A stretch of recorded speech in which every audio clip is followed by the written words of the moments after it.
آخر کار ربیہ کا اور سربلند خان کا بچہ ہو جاتا ہے۔ جب ان کا بچہ پیدا ہوتا ہے تو یہ دونوں بہت ہی زیادہ خوش نظر آتے ہیں۔ پہلے تو ربیہ بالکل بھی راضی نہیں تھی کہ وہ سربلند خان سے شادی کرے۔ سربلند خان نے بھی اس کو یقین دلایا تھا کہ میں آپ کو طلاق دے دوں گا، میں آپ کو یہاں پہ زیادہ دیر تک نہیں رکھوں گا۔ آپ کے جو گھر والے ہیں، آپ کا چھوٹا بھائی ہے اور آپ کا ماموں ہے، میں ان تک آپ کو پہنچا دوں گا، لیکن بس یہ آپ نکاح نامے پہ سائن کر دیں، کیونکہ یہاں پہ بہت لوگوں نے بہتان لگانا شروع کر دیے ہیں۔ یہ شرط آگے رکھتے ہوئے سربلند خان نے نکاح کرنے کا فیصلہ کیا تھا۔ ربیہ نے بھی اسی لیے یہ نکاح قبول کرنے کا فیصلہ لے لیا تھا، کیونکہ وہ جانتی تھی کہ لوگ بہت ہی زیادہ تہمتیں لگانے پہ اتر آئے ہیں اور سب اس کو سربلند خان کے ساتھ غلط ناموں سے پکارتے ہیں۔ دونوں کو یہ نہیں پتا تھا کہ ان دونوں کا ایک نکاح کرنا اتنا بھاری پڑ جائے گا کہ ان کا بچہ بھی ہو جائے گا۔ ربیہ کہتی ہے کہ سربلند خان، میری کچھ دن سے طبیعت ٹھیک نہیں لگ رہی، جس کے جواب میں سربلند کہتا ہے کہ ٹھیک ہے، میں آپ کو ڈاکٹر پہ لے جاؤں گا اگر آپ کی طبیعت نہیں ٹھیک۔ تو اتنے میں جب ڈاکٹر پہ جاتے ہیں تو ڈاکٹر باہر آ کے بتاتی ہیں کہ گھبرانے کی تو کوئی بات ہی نہیں ہے، بلکہ خوشی کی بات ہے، جس کے جواب میں ربیہ اور سربلند خان ہکے بکے رہ جاتے ہیں۔ کہتے ہیں کہ آخر کیسی خوشی؟ تو پھر جب ڈاکٹر بتاتی ہے کہ آپ ماں باپ بننے والے ہیں تو یہ دونوں واقعی میں دل ہی دل میں بہت خوش ہو جاتے ہیں، لیکن اوپر سے محسوس نہیں ہونے دیتے۔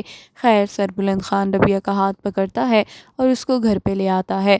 جب گھر آتے ہیں تو بی جان کو سب کچھ بتایا جاتا ہے کہ آپ دادی بننے والی ہیں۔ بی جان تو بہت ہی زیادہ خوش ہو جاتی ہیں اور ربیہ کو اپنے گلے سے لگاتی ہیں، کہتی ہیں کہ ربیہ بیٹی، جب سے تم اس گھر میں آئی ہو ہماری تو رونقیں ہی واپس آ گئی ہیں۔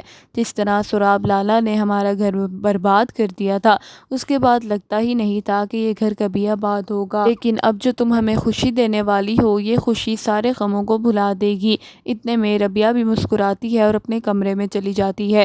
کمرے میں جانے کے بعد سربلند خان سے بات کرتی ہے، کہتی ہے کہ آپ نے تو کہا تھا کہ آپ مجھے طلاق دے دیں گے، لیکن اب یہ بچہ، یہ ہم کس طرح سنبھالیں گے؟ سربلند خان مسکرا کے کہتا ہے کہ اب میں آپ کو طلاق تو ہرگز نہیں دوں گا، کیونکہ میں آپ سے بہت محبت کرتا ہوں۔ جس کے جواب میں دل ہی دل میں ربیہ تو خوش ہو جاتی ہے، لیکن اوپر سے ظاہر نہیں ہونے دیتی۔ کہتی ہے کہ سربلند خان، یہ آپ کیا بات کر رہے ہیں؟ آپ نے کہا تھا یہ نکاح ختم ہو جائے گا، آپ مجھے طلاق دے کے میرے بھائی کے پاس چھوڑ آئیں گے۔ تو سربلند کہتا ہے کہ آپ کے بھائی سے ملنے تو ہم ضرور جاتے رہیں گے، لیکن میں آپ کو طلاق نہیں دے سکتا، کیونکہ آپ نے میرا وہاں ساتھ دیا جہاں پہ کوئی بھی نہ دے سکا۔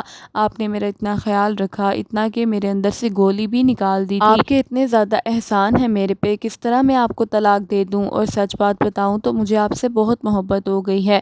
اتنے میں ربیہ مسکرا کے کہتی ہے کہ میں بھی آپ کو کچھ بتانا چاہتی ہوں کہ جس دن آپ سے مجھے محبت ہوئی تھی وہ دن ہمارے نکاح کا تھا، اور میں نے دل ہی دل میں سوچ لیا تھا کہ میں یہ بچہ پیدا کروں گی اور اس کو کبھی بھی میں غلط استعمال نہیں ہونے دوں گی۔ اس بچے کو آپ کا وارث بنا کے اس حویلی میں رکھوں گی، تاکہ آپ کی بھی یہاں پہ بہت زیادہ نام اونچا ہو جائے، کیونکہ سب جانتے ہیں کہ آپ بہت اچھے سردار ہیں۔ اب آپ کی اولاد جب آپ کے نقش قدم پہ چلے گی تو سب اور آپ کی عزت کرنے لگ جائیں گے، اور مجھے آپ سے طلاق ہرگز نہیں چاہیے۔ دوسری طرف سراب لالا کی بیوی جو تھی، وہ بیچاری تو معافیا مانگتی رہتی ہے زرمالا سے بار بار، اور کہتی ہے کہ مجھے معاف کر دینا، کیونکہ میں نے تم پہ، سربلند خان پہ بہت زیادہ الزامات لگائے تھے۔ میرا دل چاہتا ہے جب تم سامنے آؤ میں تم سے معافی مانگوں۔ اللہ حافظ۔